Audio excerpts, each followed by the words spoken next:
Somaliland ka jira madax kala duwan baa soo qabatay marxaladda taariikh ahaan xoogaa dheerayd la darsi karo waxay ahayd marxaladii Allah u naxariistay Maxamed Xaaji Ibraahim Cigaal dad fara badan oo taariikhda yaqaana xoogaal bay u yihiin Maxamed Xaaji Ibraahim Cigaal hadafkiisu wuxuu ahaa koonfur inuu heshiisiyo oo shirweyne u qabto oo isugu geeyo deegaanadaas meeshaasna ay ka soo dhaxbaxdo in asaga lagu maamuuso Soomaaliya midaysan oo mid ah inuu madaxweyne u noqdo ama ay ka soo baxdo inuu asaguba sheegto inuu yahay madaxweynaha Soomaaliya calamadii Soomaaliya meel kastoo laga mudi lahaana uu ka mudo laakiin shaxdaas maxaa fashiliyay see lagu fashiliyay maxaa ku dhacay waqti kale iyo dood kale u baahan tahay mar raba hadda caawa inay doodda iga leexato laakiin Maxamed Xaaji Ibraahim Allah u naxariisto wuxuu dhintay asagoo ka xun inuusan Soomaali isla joogin qorshihii uu watayna laga leexiyay waxaa ku soo xigay daahir riyaale kaahin oo maskax sirdoon lahaa fahamna bulshada u lahaa asaguna wuxuu xoog saaray in deegaanadii isticmaalka Ingiriiska intuu haystay si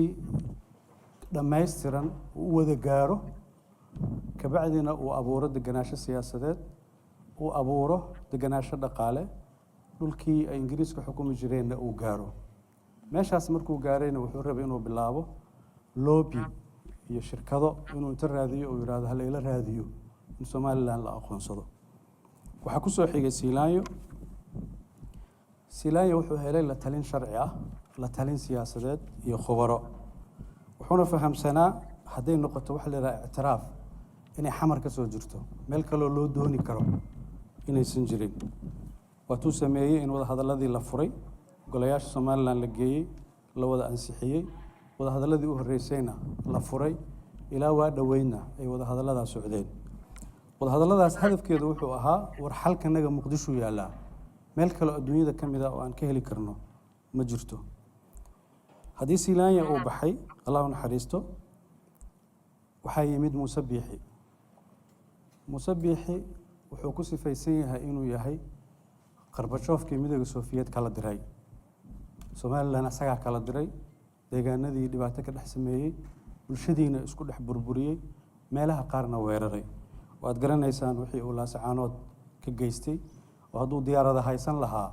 waa duqayn lahaa sababtoo ah abwaanadii uu hoobiyo ku garaacay haddii marka uu diyaarada ka waaweynay miyiga haysan lahaana wuu ku dhufan lahaa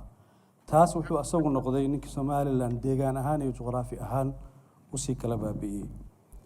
waxaa yimid Cabdiraxmaan Ciro oo cid walba qalday Soomaalida qalday Soomaalida xamar joogta qalday dadka dibadaha jooga qalday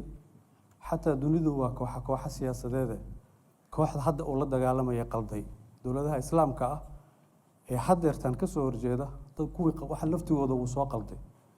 wuxuu gadi jiray wax la yiraahdo aniga midnimada Soomaaliya aan rabaa i'tiraaf waxa la dhaho ma aadi doono aqoonsi ma rumaysno waxaas cid walba ku oran jiray aniga dadkii rumaystay baan ku jiro moodaay inuu run sheegayo laakiin gadaal baan ka sharxi doonaa mowduuca i'tiraafka gacantiisu ku burburiyay wuuna tirtiray rajo dambe oo i'tiraaf la yiraahdo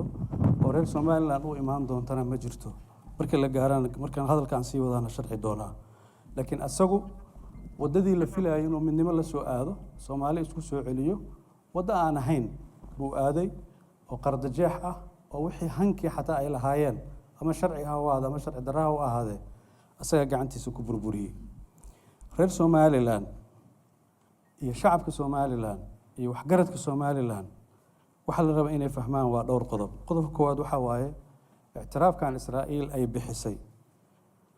laba shay oo asaasi ah oo reer Somaliland ay ku taagnaayeen mid waxay ahayd waxaan la soo noqonay dawladdii aan lahayn baan la soo noqonay taa anigeeda iri waa dood sharci ah waqti dheer qaadanaysa mar raba hadda inaan galo doodda labaad ay ku taagnaayeen waxay ahayd inay yihiin dhibanayaal nidaamkii siyaab barre u dhibaateeyay mararka qaar codka kor loo qaadayo oo la dhahayo koonfur baana laga dhibaateeyay ina marka doodaadu ay ahaato dhibane Falastiin dhibka loo geysanayo kii u geystayna alla jirsato reer Somaliland maamulka Somaliland doodii ugu cuslayd oo uu haystay buu maalintuu WhatsApp call-ka Netanyahu kula hadlay oo iska tirtiray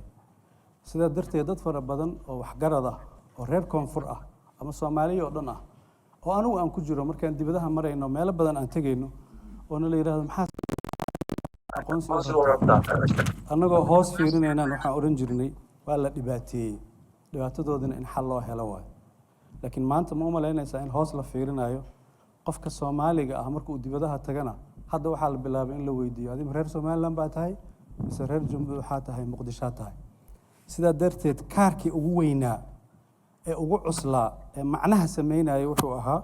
inay dhibanayaal ahaayeen oo dawladdii dalka soo martay ay dhibaateysay inay dhibaato dhacday lama inkiri karo in dulmi loo geystay lama inkiri karo madaxda Soomaalida kulligoodna waa wada qireen qaarkoodna waxay ka bixiyeen garaabasho waa ka garaabeen raaligelinna waa ka bixiyeen sidaa darteed waxaa dhimatay maalintii WhatsApp call-ka ay ku wada hadleen labadaas nin inaan mar dambe la sharxi doonin war adiga xagee aaday hadda adiga cabanaysay ma nin 100,000 dilay oo dhowr milyan oo qof qaxiyay oo ilaa hadda dhibaato aaday baa telefoon u dirtaa waxa leedahay dhibanaan ahay aqoonso